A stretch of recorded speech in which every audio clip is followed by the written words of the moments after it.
Welcome to the IT Fundamentals training series. This is episode number 19, and today we're going to begin chapter 2. So join me as we move and change to a new chapter.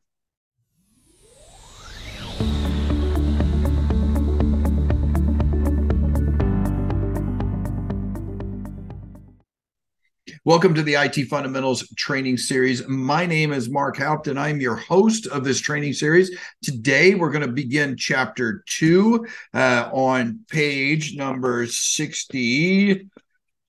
Oh, I should have been better prepared for that one because it doesn't actually have the page numbers on there. So 65, 64, 63. So we're going to begin on page 63. And we're going to do this chapter much like we did the last one in understanding and doing an overview of chapter 2 before we dive in, understanding what the various acronyms mean, because that's absolutely essential to being able to understand how each of these chapters works out. Now, I am giving you fair warning, and I'll probably do it one more time before we just jump into it and go for it. But we are not going to go through chapter 2 as slowly as we went through chapter 1. That was designed in chapter 1 to take a 3-week series to go through that, just to get you into the process and get the feel for what's going on.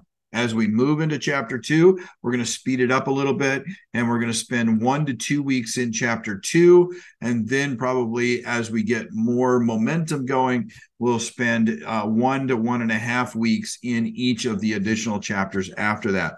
So it's going to be essential that you send me your questions and you send me the things that you're not understanding, because as we speed up, we're not going to be describing things as clearly, or I should say as clearly, as in detail as we had in the previous chapter 1. So let's get going with chapter 2. Again, we are on page 63, and that's the beginning piece of the chapter. And we're going to talk about peripherals and connectors.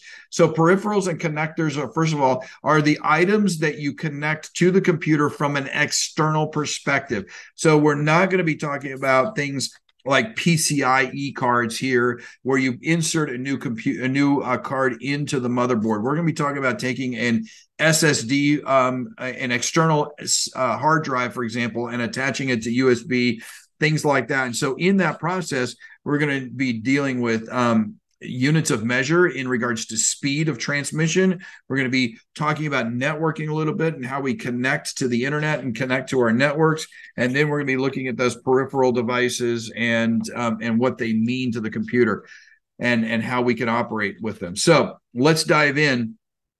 Item 1.5 on, again, page 63. We need to take a look at what some of these units of measure and comparing and contrasting these units of measure. So a throughput unit is a measurement of the bandwidth that you have available either on a bus, on a connecting wire like a USB type of cable or an IDE cable, or through a wireless type of transmission. So when we talk about throughput units, we're talking about how much data or how much information can be transmitted over this type of medium. Now, a lot of times a throughput unit can be described as a pipe, and a hollow pipe, and that used for water, for example. And how much water can you push down that? If you've got a 1-inch pipe, you can push down twice as much as a 1/2-inch pipe. So you have to think about that from the perspective. So BPS is bits per second. Kilobits is kilobits per second. Anytime the K is in front of there, that's 1,000. So bits per second is usually the 100 or that minimal amount. And then you move to kilobits, that's 1,000 bits per second. So 1,000 times, or 1,100, meaning 1,000 bits per second. Megabits per second, gigabits per second, and terabytes per second. Now, the BPS and the KBS, they're frequently managing or looking at some of the smaller transmissions that go, but then you move into megabits, gigabits, and terabytes per second.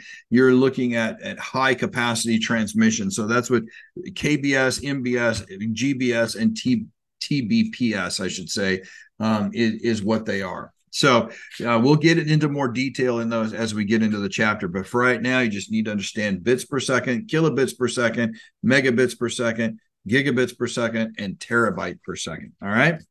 Looking at item 2.1, which is classify common types of input device interfaces.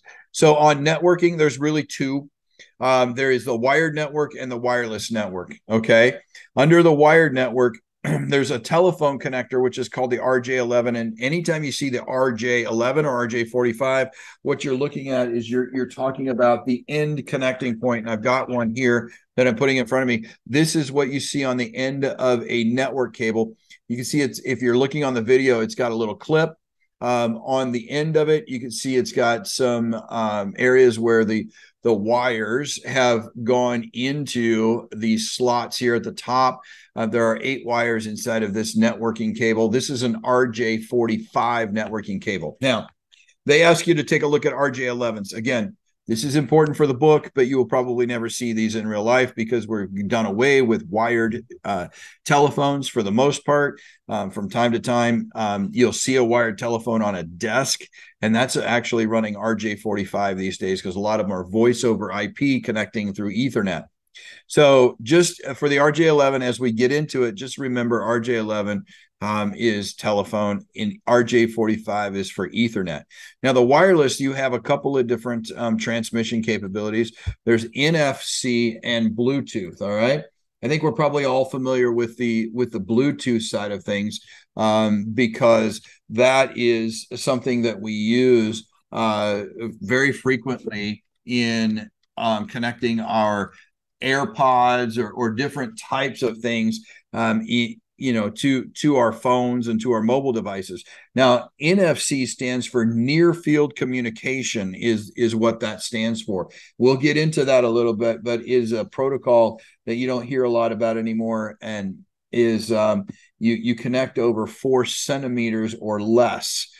Type of scenario, and it really, Bluetooth has replaced it because Bluetooth has a higher capacity and it has a longer distance that you can communicate with. But we'll get into NFC a little bit. So again, looking at networking, wired and wireless is a definite thing you need to understand the difference is, and of those subcategories, if you will, remembering the Ethernet and the Bluetooth are probably the two that we want to pay attention to. Peripheral devices are any device that you connect into your computer, whether through the Bluetooth, wired internet, wireless internet, USB cables, and so on and so forth. So peripheral devices are done that way. And what we're looking at here is USB, is Universal Serial Bus.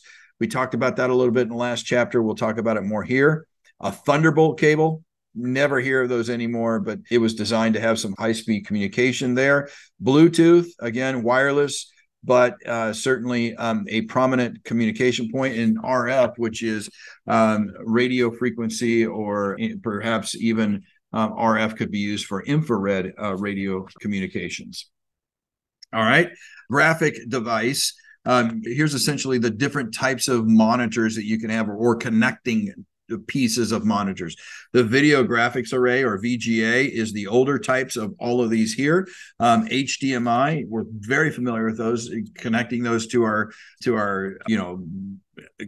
television and any other type of device that we use out there when on the big screen. So that's a high speed digital medium there. DVI is also a connection that's specifically from your computer to your monitor, or digital video that will display port, and many display ports are also for your monitors. We'll get into those in a little bit in our process here.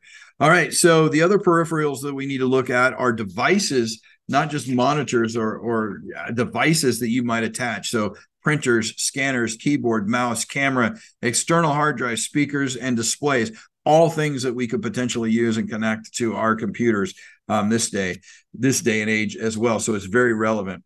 And in installation types, that term plug and play was something that came out with Windows 95, I think, way back in the late 1990s, where all you got to do is plug it in and it's supposed to show up. Well, let me tell you, from somebody who did that kind of stuff back in 1995 and 97, 98, and on and so forth, plug and play was a joke back then, but boy, it certainly does work now. You can pretty much plug anything into your computer and it will install the driver and get things running for you. But back then it was a joke, but it really does work now. And we'll talk about other steps that are necessary to install these peripheral devices, how you can, if the plug and play does fail, how do you go ahead and get an attachment to your computer anyway? Is it possible to attach with Bluetooth? Is it possible to attach over, a wireless network? Different things along those lines. And then we'll move into how to deal with IP-based peripherals. In other words, those wireless printers, for example, that are, and then some web-based configuration setups as well. All right, so that's it for today. It's just an introduction to Chapter 2. This is what we're going to be talking about. Pretty easy day today, but just kind of get your mind in the right spot and understanding those. Probably worthwhile to go back and just kind of take a look at those throughput units and take a look at RJ11, RJ45, Bluetooth and NFC stuff as you prepare to move into Chapter 2. Maybe pull up a Wikipedia article on them or something like that so you have a little bit more background as we launch in.